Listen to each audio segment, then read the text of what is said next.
Shreveport Councilman John Nickelson's here. Hey, Mr. John, welcome back to Keel. How you doing, man? Hey, good morning, Robert. Okay, I'm going to ask you for an update in a couple of seconds because it gets really convoluted and complex. But all these charges of tax fraud, and you can explain that in a second, stem from, I guess, the $189,000 fine from the state to the city last year for improperly filling out tax forms for city employees. Is that sort of the base of all this? Well, Robert, I want to say first that the audit findings referenced in the emails that the Shreveport Times published this morning are draft findings. I've not received a formal response from the administration, and I do think it's important for listeners to understand that no final conclusions have been drawn about any of this. But to your question, pardon me just a second, Mr. John. When Mr. Riggs, communications guy, responds back saying there was no tax fraud, isn't he drawing a conclusion? Well, he hasn't communicated that to me, and I'm not sure why Mr. Riggs is interjecting himself into this conversation in that manner. It's important for listeners and the public to understand that the draft finding concerning the failure to timely file payroll tax forms with the state, which resulted in $189,000 of penalties, and the draft finding concerning tax fraud, which allegedly involved knowingly providing incorrect information on federal payroll tax forms, are separate findings. And so when Mr. Riggs reported to you or to other members of the media that those two findings are connected, he is mistaken. That is not correct. You say in your email, and you just said, knowingly filed false federal payroll tax forms. John Nickelson, that's a crime. Aaron, I think my emails to Ms. Jones speak for themselves. I was very concerned when I reviewed that draft finding, and that's why I immediately reached out to the city's chief administrative officer. You allege, or these findings are alleging federal tax fraud. Is that accurate?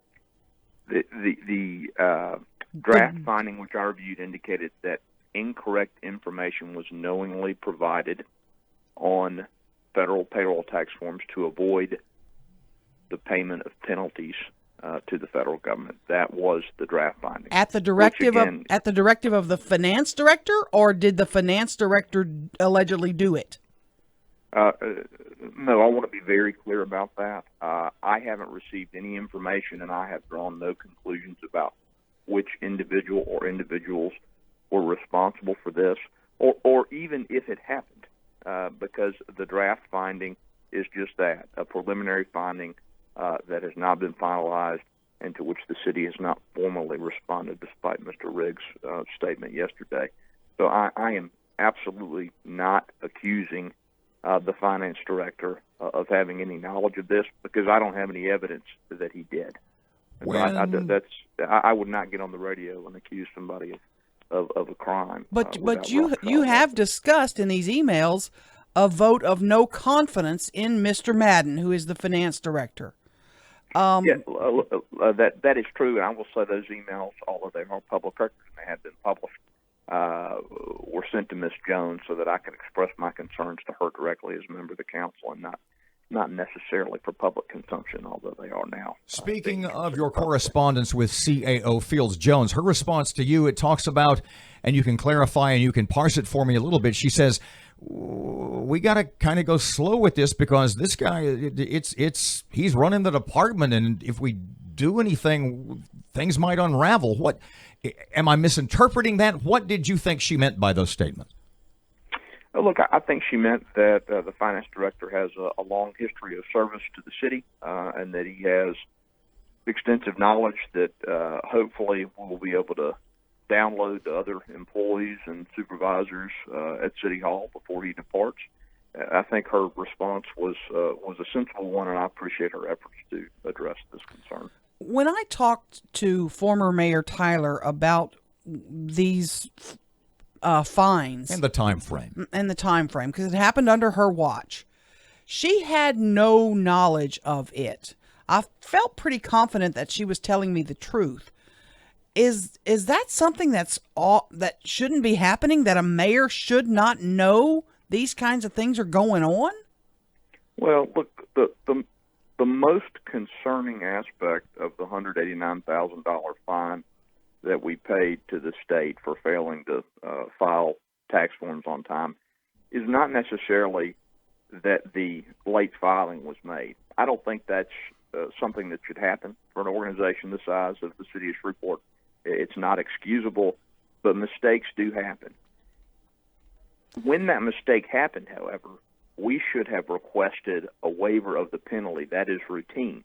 That didn't happen. Instead, somebody at City Hall, without Mayor Tyler's knowledge, paid that penalty.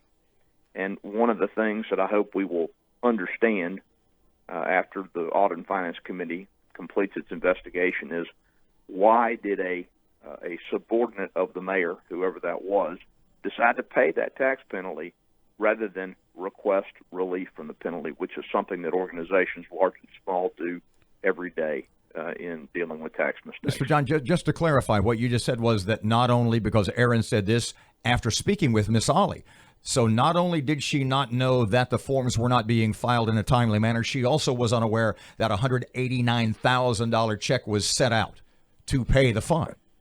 I listened, Aaron, to your discussion, your conversation with Mayor Tyler about this.